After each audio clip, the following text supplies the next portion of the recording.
tengahnya ada di situ. Artinya beliau tidak ekstrim sebenarnya, tidak ekstrim. Sebetulnya Habib Rizik secara ideologi tidak ekstrim. Tidak ekstrim. Tidak Ya? kanan.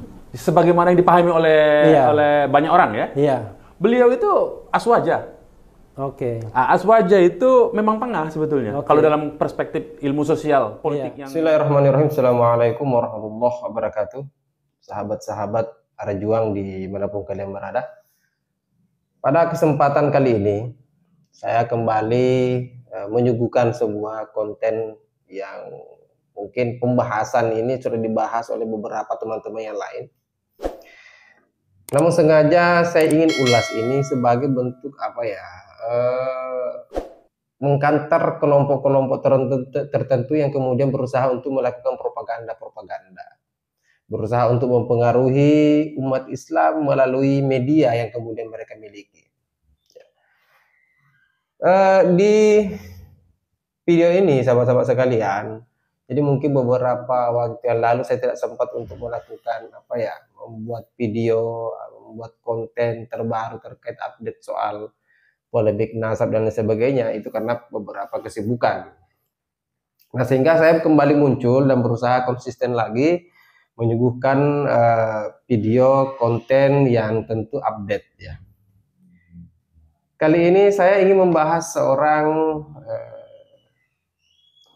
yang terkenal ya beberapa waktu yang lalu, yang sempat viral juga, Sekjen FPI, orang yang sangat dekat dengan Habib Rizik. Kemudian beberapa waktu yang lalu juga beberapa kasus yang dia alami, kemudian sempat dipenjara dan lain sebagainya. Akhirnya muncul di channel Refli Harun. Jadi podcast Refli Harun, dia datang, Munarman ini datang, kemudian berdialog dengan Refli Harun. Nah, kemudian ada beberapa yang kemudian saya pikir ini menarik untuk kita diskusikan. Kalau hal-hal seperti ini kita biarkan dan kemudian dikonsumsi oleh banyak pihak, generasi muda kita kemudian konsumsi hal-hal seperti ini dan tidak ada yang mengimbangi, itu sangat bahaya menurut saya. Karena kalau misalnya di awal video kita sudah melihat bahwa percakapan dari kedua orang ini, mulai dari Refli Harun dengan Munarman ini, sebenarnya ada hal yang menarik. Yang pertama adalah mereka pasti akan berbicara sesuai dengan perspektif mereka, dan tentu mereka tidak akan menyalahkan gerakan-gerakan yang pernah dilakukan oleh FPI. Kita pernah mendiskusikan ini sebenarnya di beberapa video saya yang lalu. Saya pernah mendiskusikan ini dengan sahabat-sahabat sekalian terkait gerakan 212 dan lain sebagainya, sampai pada akhirnya organisasi ini dibubarkan oleh pemerintah. Nah, kali ini saya ingin memperdengarkan dulu ini cuplikan video yang mungkin lumayan agak sedikit panjang ya kalau kita dengarkan, tapi tidak apa-apa, kita simak saja dulu videonya. Nah, kemudian kita pasang telinga baik-baik, kita pasang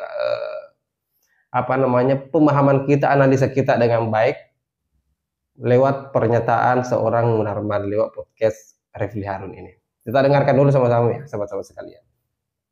Dokumen tentang RAN Corporation itu Civil Democratic Islam, kemudian Building Moderate Muslim, ya.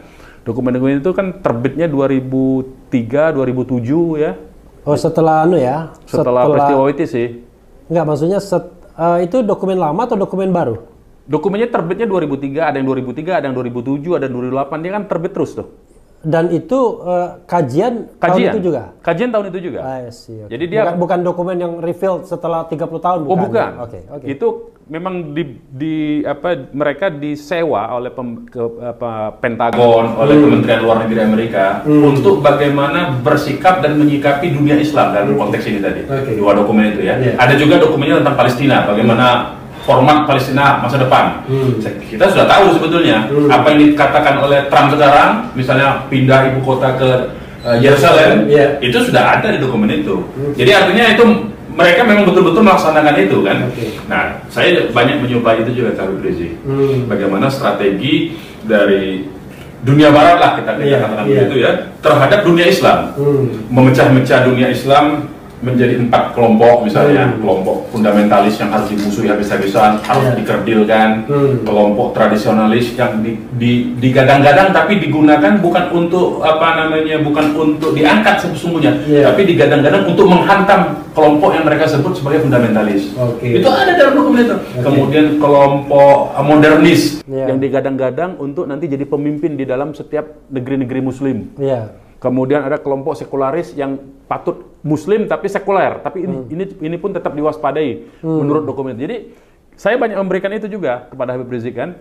Ini dokumen-dokumen dari orang-orang Barat saya bilang terhadap dunia. Jadi bukan cuma Indonesia, itu berlaku di seluruh dunia Islam, baik di Timur Tengah maupun ini. Dan itu masalah pokoknya itu kenapa saya artinya tadi itu istilahnya tersesat di dunia ini tadi. Saya lihat itu mendekati kebenaran. Jadi ada 2 dokumen ini, satu Sipil Demokratik Islam, satu Building Moderate Muslim. Di mana di dokumen Building Moderate Muslim ini bagaimana strategi mereka merekrut anak-anak muda dari kalangan Islam ya untuk dijadikan baik dia sebagai kelompok tradisionalis maupun kelompok modernis untuk menghantami kelompok-kelompok yang disebut dengan fundamentalis ini. Bahkan menentang penafsiran-penafsiran oleh kelompok fundamentalis katanya. Disuruh tentang. Jadi dibiayai, disupport, dikasih publikasi, dikasih sediakan dana, mereka juga bekerja sama dengan media-media mainstream. Dan itu semua saya lihat terjadi di Indonesia. Itu problemnya. Terjadi. Jadi kalau media, misalnya ya, kalau saya ini terlepas dari nilainya ya. Jadi kalau di Indonesia yang dia dimaksud dengan kelompok fundamentalis itu FPI. Menurut mereka begitu. Jadi mereka punya kategori kira-kira begini. Yang disebut fundamentalis kalau menyuarakan syariat Islam dan khilafah. Itu fundamentalis. Itu fundamentalis bagi mereka. Bagi mereka ya. Berarti FPI menyuarakan khilafah. FPI ini kan menyuarakan syariat Islam. Syariat Islam. Ya, khilafah kan ada di ininya, ada di anggaran dasar di visi misi. Kan itu yang diributkan oleh kelompok-kelompok. Itu tadi sahabat-sahabat sekalian, agak lucu sebenarnya mendengarkan penjelasan seorang yang sifat kerjanya kita sudah tahu sendiri, kemudian track recordnya seperti apa, beliau-beliau ini ya wajarlah. Orang-orang seperti ini biasanya itu melakukan sebuah tuduhan yang kemudian sebenarnya yang salah itu mereka, tapi selalu mencari kambing hitamnya. Bayangkan lewat penjelasannya Munarman ini mengatakan bahwa ada kelompok-kelompok, ya betul ada beberapa hal yang kemudian disampaikan oleh Munarman itu saya benarkan juga, bahwa memang kelompok Islam yang ada di Nusantara ini, di Indonesia ini memang dibagi dari golongan-golongan yang kemudian disebutkan oleh Munarman itu. Ada fundamentalis, ada kemudian tradisionalis, kemudian modernis, itu ada memang. Tapi ketika misalnya dia mengatakan bahwa ada keterlibatan Amerika dalam hal kestabilan negara ini melalui agama yang diganggu, ya itu saya pikir menjadi sesuatu yang hampir semua orang sudah tahu persoalan itu di wilayah akademiknya. Karena kita tahu sendiri bahwa dari awal kita merdeka, bahkan mungkin sebelum kita merdeka, keterlibatan negara-negara luar ini yang kemudian memiliki power yang luar biasa itu selalu melibatkan diri dalam kancah perpolitikan kita. Yang mereka selalu masuki memang dalam sektor agama ini. Agama ini menjadi pintu masuknya mereka. Nah, di awal-awal mungkin kita mengetahui soal keterlibatan Amerika lewat badan intelijennya mereka. Ya, nanti saya tampilkan gambarnya. Lewat barang intelijen mereka yang kemudian berusaha untuk mengganggu kestabilan negara kita pasca kemerdekaan kita di 1945. Muncul misalnya operasi pemberontakan PRRI, muncul pemberontakan Permesta yang kemudian memang didalangi oleh Amerika Serikat. Belum lagi misalnya terkait persoalan peristiwa G30 SPKI yang melibatkan beberapa angkatan darat, konflik internal di angkatan darat, ada Cakrabirawa, ada kemudian muncul nama-nama jenderal yang dieksekusi, kemudian muncul tokoh yang seolah-olah menjadi pahlawan Soeharto sampai terbit Super Semar itu, dan kemudian masuk pada kejayaan Orde Baru. Islam mengambil posisi pada saat itu yang saya lihat dari sejarah, kita mungkin bisa berbeda referensi terkait persoalan ini, tapi saya melihat beberapa referensi mengatakan bahwa Islam pada saat itu di kalangan NU dan Muhammadiyah itu kondisinya masih agak baik-baik saja, agak stabil saja, sekalipun ada beberapa yang mengatakan bahwa Islam pada saat itu termasuk yang disusupi oleh Amerika Serikat untuk membenci dan ikut andil dalam proses pemberantasan komunisme atau PKI. Itu dalam beberapa buku sejarah saya dapat itu juga. Nah, itu berarti sebelum FPI lahir itu gerakan-gerakan seperti itu sudah ada. Dan bukan cuma Indonesia yang mengalami hal seperti itu, negara-negara lain juga seperti itu. Gitu ya. Bahkan sampai hari inilah.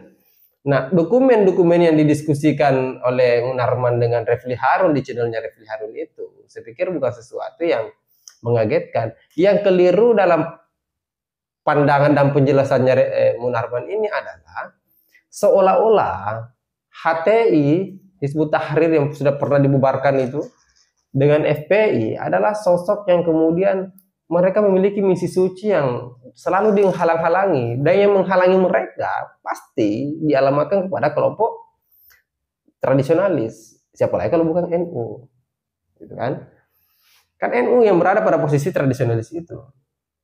Berarti dia seakan-akan dia mengatakan bahwa NU lah yang kemudian didanai oleh Amerika Serikat untuk mengganggu HTI, untuk mengganggu FPI.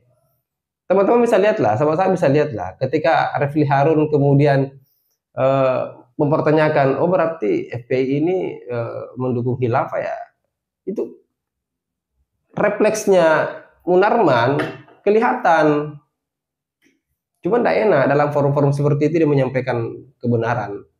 Tapi saya yakin gerakan-gerakan FPI yang pernah menggandeng HTI pada peristiwa aksi 212 itu gambaran yang sangat luar biasa dan memberikan penegasan kepada kita semua bahwa FPI dan HTI adalah satu misi. Sama, gerakannya mungkin mereka beda lembaga, tapi secara gerakan dan kemudian misi untuk mereka golkan itu sama. Khilafah juga. Jadi walaupun seolah-olah FPI dengan Habib Riziknya ini berlindung di belakang warna besar Nahdlatul Ulama, tapi secara gerakan itu jauh sekali, berbeda sekali. Makanya pada saat pembubaran FPI, NU tidak perlu mengambil sikap untuk membantu.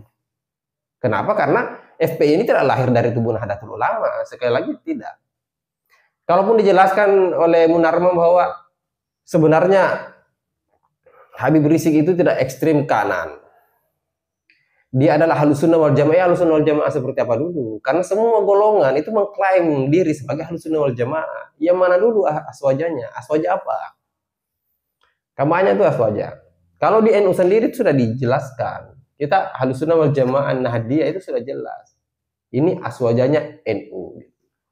Karena golongan lain juga mengatakan bahwa mereka juga aswaja. Siapa sih tidak mengaku dirinya sebagai apa? Selama dia Islam dan tidak mengaku diri sebagai aswaja, siapa sih? Golongan sekiri apapun atau sekanan apapun itu pasti mengatakan bahwa kami juga aswaja, kami pengikut Nabi, kami mengikuti tuntunan Nabi, kami adalah golongan yang kemudian mengikuti sunnah Rasul. Ya sama saja. Tapi penegasannya adalah ya aswajanya seperti apa dulu, penerapannya dan praktiknya seperti apa. Apakah aswaja yang kita pelajari di Nahdlatul Ulama misalnya untuk sahabat-sahabat yang mungkin dari NU, apakah sudah sesuai dengan apa yang pernah diperlihatkan oleh Habib Rizik di banyak gerakan-gerakan yang dia lakukan sebelum mereka dibubarkan di FPI itu? Saya tidak melihat. Saya tidak melihat toleransi yang ada di FPI. Saya tidak melihat konsep keseimbangan yang ada di FPI. Kita kan mengenal itu di dalam aswaja NU kan. Ada tasamu, tawazun, tidak dan lain sebagainya. Itu kan kita tahu itu. Praktek apa yang kemudian dilakukan oleh Habib Rizik dari banyak gerakan yang dilakukan olehnya, baik itu gerakan politik maupun gerakan-gerakan memprovokasi umat Islam, yang kemudian sesuai dengan tuntunan dan ajaran Ahlussunnah wal Jamaah, saya tidak melihat itu.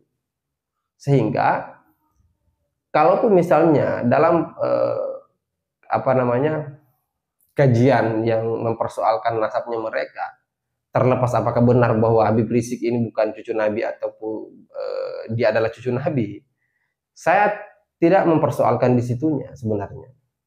Saya lebih masuk kepada bagaimana sih mengkanter sikap orang-orang yang seperti ini. Berusaha untuk memecah belah, menokohkan dirinya, kemudian berusaha untuk mengkerdilkan orang-orang yang ada di sekelilingnya sebagai muhibbin-muhibbinnya itu, dan mereka tidak merdeka.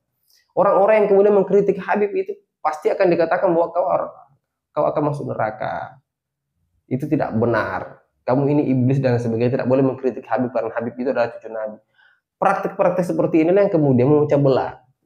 Kalau gerakan Amerika Serikat masuk kemudian mendanai kelompok-kelompok tertentu untuk memecah belah, berarti yang paling tepat dialamatkan oleh pembahasannya Munarman itu adalah FPI itu sendiri.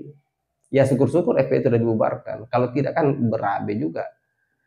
Nah sampai hari ini saya pikir sahabat-sahabat sudah paham, dan saya pikir sahabat-sahabat juga sudah punya referensi di channel-channel lain juga sudah ditayangkan itu.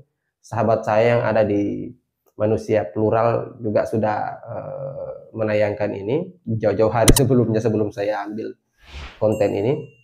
Kenapa saya juga harus ikut menyuarakan ini? Saya pikir kita harus berani mengkantar kelompok-kelompok seperti ini. Ya oke lah, channel ini tidak sebesar channel si Refli Harun itu, kita tidak sepopuler si Refli Harun. Tapi kalau tidak ada yang berani mengkantar orang-orang seperti ini, mereka seenaknya saja bicara di channel mereka, dan itu ditonton oleh ratusan ribu orang, mungkin sampai jutaan pada akhirnya.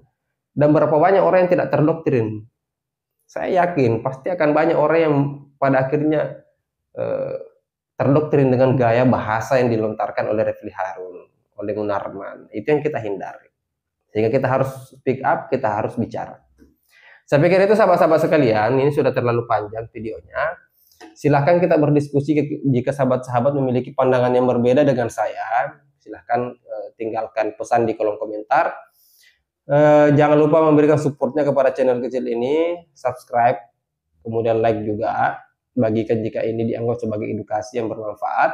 Kita ketemu di video selanjutnya. Akhir kata, wallahul muwaffiq ila aqwamit thoriq. Assalamualaikum warahmatullahi wabarakatuh. Salam Pancasila.